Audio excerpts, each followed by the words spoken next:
Ang International Criminal Court sa The Hague ay hindi lamang tungkol sa pagkulong sa mga nagkasala. Ito ay tungkol din sa mga taong ang buhay ay nawasak ng mga di mawari na krimen. This is presented to you by Education 4708. Just proceed to view the full content. Sila ang mga biktima at ang kanilang mga kwento ay mahalaga sa paghahanap ng hustisya. Ngunit ang mundo ng batas internasyonal ay maaring maging komplikado.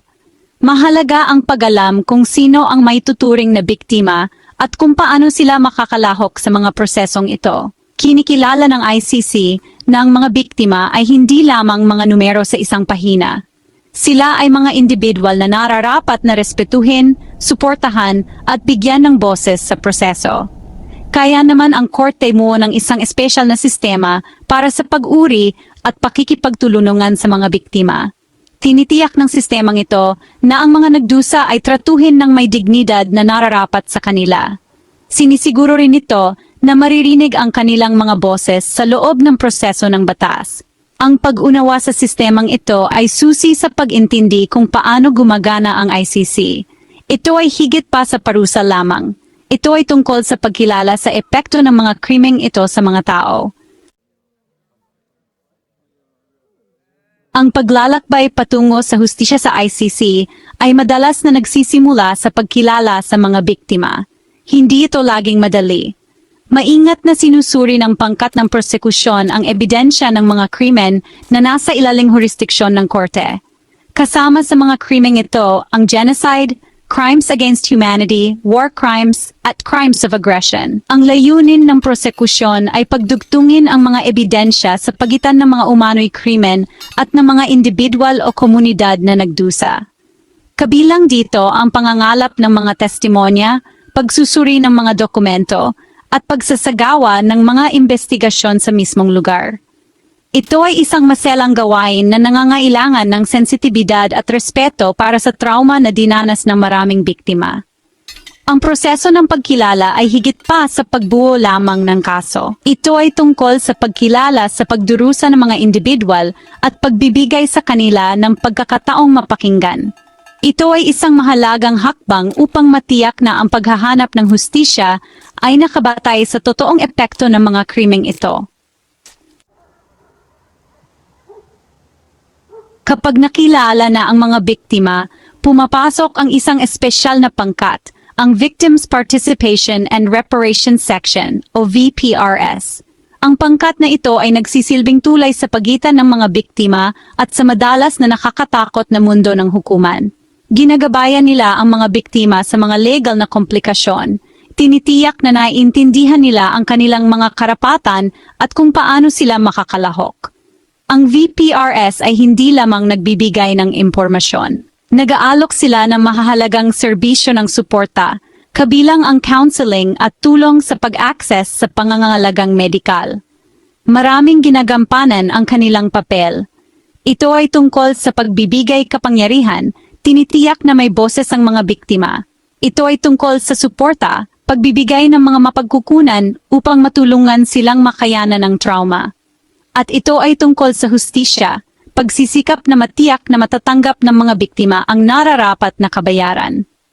Ang VPRS ay patunay sa pangako ng ICC sa isang pamamaraang nakasentro sa biktima. Kinikilala na ang tunay na hustisya ay higit pa sa pagpaparusa lamang sa mga nagkasala. Ika-4 na bahagi, mga biktima ng kaso laban sa mga kalahok na biktima, pag-navigate sa legal na labyrinth. Ang ICC ay nagtatangi sa pagitan ng dalawang pangunahing kategorya ng mga biktima. Mga biktima ng kaso at mga kalahok na biktima.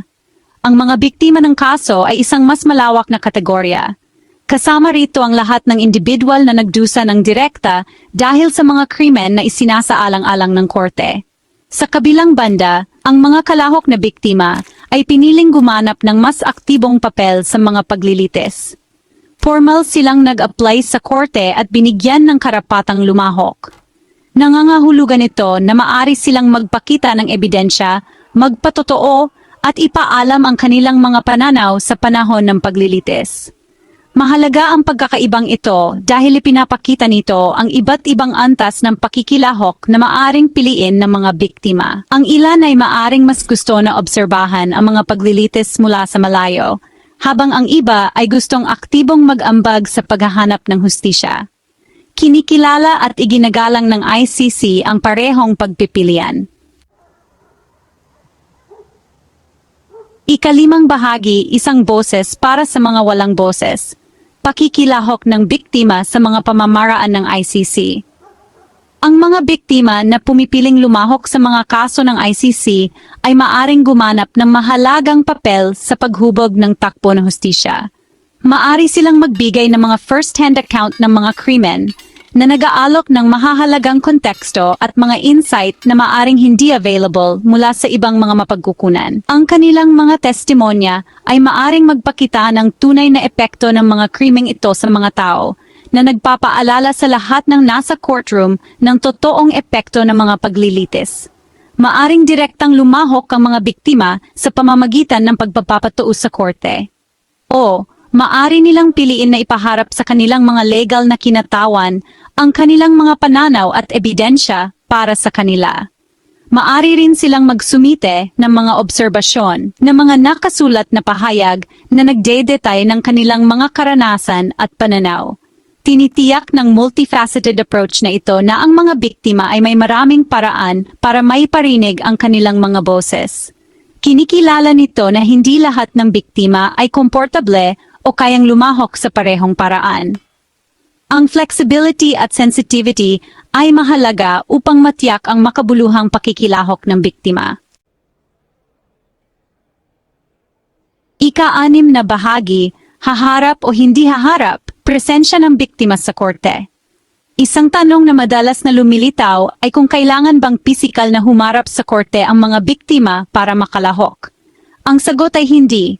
Bagamat maaring piliin ng mga biktima na naroroon sa korte, hindi ito isang kinakailangan para sa pakikilahok. Naunawaan ng ICC na ang paglalakbay papuntang The Hague ay maaring maging mahirap o imposible para sa maraming biktima dahil sa mga limitasyon sa pananalapi, mga alalahanin sa kaligtasan o patuloy na trauma. Maaring iharap ng mga biktima ang kanilang mga testimonya at pananaw ng malayuan sa pamamagitan ng video link o mga pahayag na naitala na. Ang korte ay nakatuon sa pagtiyak na ang pakikilahok ay mapupuntahan ng lahat ng biktima, anuman ang kanilang lokasyon o personal na kalagayan. Ang pangakong ito ay makikita sa iba't ibang mga opsyon na magagamit ng mga biktima para makilahok sa mga paglilitis. Ikapitong bahagi, higit sa mga salita, suporta sa pananalapi ng ICC para sa mga biktima. Kinikilala na ang pakikilahok sa mga legal na paglilitis ay maaring magdulot ng mga pasanin sa pananalapi. Ang ICC ay nagbigay ng tulong pinansyal sa mga biktima. Sakop ng suportang ito ang mga gastos sa paglalakbay, tirahan, at nawalang sahod. Tinitiyak nito na ang mga biktima ay hindi madehado sa pamagitan ng pakikilahok sa paghahanap ng hustisya. Bukod sa mga gastos sa logistic, ang ICC ay nag-aalok din ng tulong pinansyal para sa psikolohikal na suporta at pangangalagang medikal. Kinikilala ng korte na ang proseso ng pakikilahok sa legal na sistema ay maaring maging emotionally taxing, lalo na para sa mga nakaranas ng trauma. Ang suportang pinansyal na ito ay patunay sa pangako ng ICC sa isang holistic approach sa hustisya. Hindi lamang ito tungkol sa pagpapanagot sa mga nagkasala. Ito ay tungkol sa pagsuporta sa mga biktima sa kanilang paglalakbay patungo sa paggaling at pagbangon. Ang mga programa ng tulong pinansyal ng ICC ay isang mahalagang bahagi ng pangakong ito. Kung nakatulong sa iyo ang video na ito, pindutin ang like button at ang notification bell icon, mag-subscribe at mag-share. May mga tanong ba? Ilagay ang mga ito sa comment section sa ibaba at sasagutin namin ito ng naayon. Manatiling nakaantabay dahil susunod nating pag-uusapan kung sino talaga ang mga biktima at magsisilbi ring testigo laban kay Duterte.